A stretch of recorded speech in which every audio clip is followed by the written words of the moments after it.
Day 12, Thursday, November 3, Genesis 13. Genesis 13 1-18 NKJV. Then Abram went up from Egypt, he and his wife and all that he had, and Lot with him, to the south. Abram was very rich in livestock, in silver, and in gold, and he went on his journey from the south as far as Bethel, to the place where his tent had been at the beginning, between Bethel and Ai, to the place of the altar which he had made there at first. And there Abram called on the name of the Lord. Lot also, who went with Abram, had flocks and herds and tents. Now the land was not able to support them, that they might dwell together, for their possessions were so great that they could not dwell together. And there was strife between the herdsmen of Abram's livestock and the herdsmen of Lot's livestock. The Canaanites and the Perizzites then dwelt in the land. So Abram said to Lot, Please let there be no strife between you and me, and between my herdsmen and your herdsmen,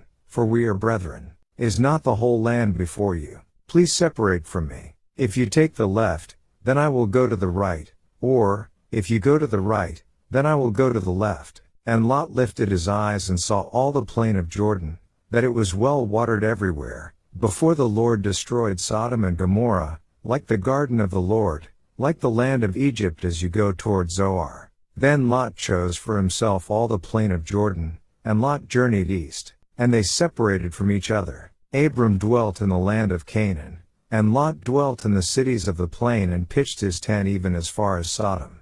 But the men of Sodom were exceedingly wicked and sinful against the Lord. And the Lord said to Abram, after Lot had separated from him, Lift your eyes now and look from the place where you are, northward, southward, eastward, and westward. For all the land which you see I give to you and your descendants forever, and I will make your descendants as the dust of the earth, so that if a man could number the dust of the earth, then your descendants also could be numbered. Arise, walk in the land through its length and its width, for I give it to you. Then Abram moved his tent, and went and dwelt by the terebinth trees of Mamre, which are in Hebron, and built an altar there to the Lord. Daily Deep Dive. Verse 4. Abraham returns to the altar he had built previously, where God had appeared to him, Gen 12-7, and it says he called on the name of the Lord. This is the same three Hebrew words that we saw used in Gen 4:26 regarding Seth and other faithful individuals who would worship the one true God and be identified as his followers. Verse 7, due to the size of Abraham's and Lot's flocks/herds, strife unfolds. Strife happens. How do we handle it when it does? In Psalm 34:14, quoted in 1 Peter 3:11, it says seek peace and pursue it. Romans 12:18 says if it is possible, as much as depends on you, live peaceably with all men. Philippians 2:3 says let nothing be done through selfish ambition or conceit, but in lowliness of mind let each esteem others better than himself. Matthew 5:9 says blessed are the peacemakers, for they shall be called sons of God. In these scriptures, we are told to make, to seek, to esteem, to live in a way that peace is the outcome. We can't control all things, but as much as is within our control, this is what God expects from us. Out of blessings to Abraham and Lot, huge flocks/herds, came strife. That part wasn't their fault, but Abraham understood, what he did about it was within his control. Notice his example in what the UCG Bible reading program states about this section.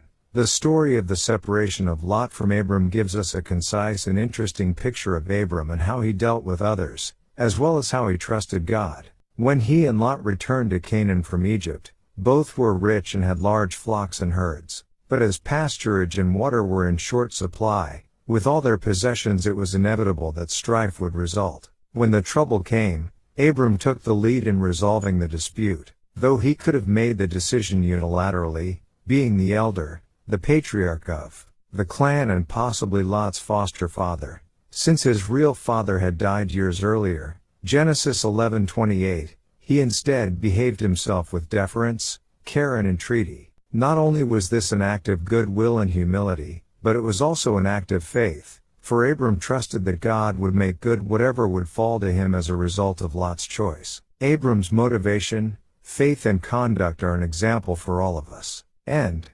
Regarding Lot and the conclusion of the chapter, I again paste the UCG Bible reading program. Lot's motivation, faith and conduct here are also an example for all of us. And, as the results would show, not the best example for us. Lot saw the richness of the well-watered Jordan River Valley and chose to dwell among the cities of the plain, toward Sodom. Verse 12, KJV. At the time he simply made the best choice human reason would indicate. However, when we next meet Lot, he is no longer dwelling toward Sodom but actually living in it. Genesis 14:12. Later we find him even sitting in the gate participating in that evil city's government. Genesis 19:1.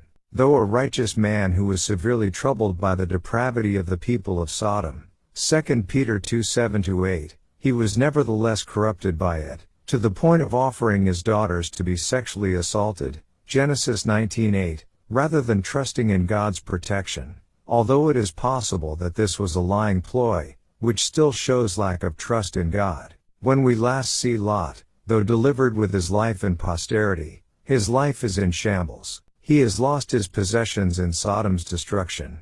He has lost at least 2 married daughters who remained behind. Compare verses 12-15. He has lost his wife to the desire for Sodom instilled in her by living there. Verse 26. And he has incestuously fathered children by both his remaining daughters. Verse 30 ff. The lesson is clear. Seeking our own paths without God's guidance and immersing ourselves in a corrupt environment can gradually seduce us into the ways of the world and lead eventually to ruin. After Abram and Lot separated, God appeared to Abram. He told Abram to look toward the 4 cardinal directions, surveying the land of Canaan.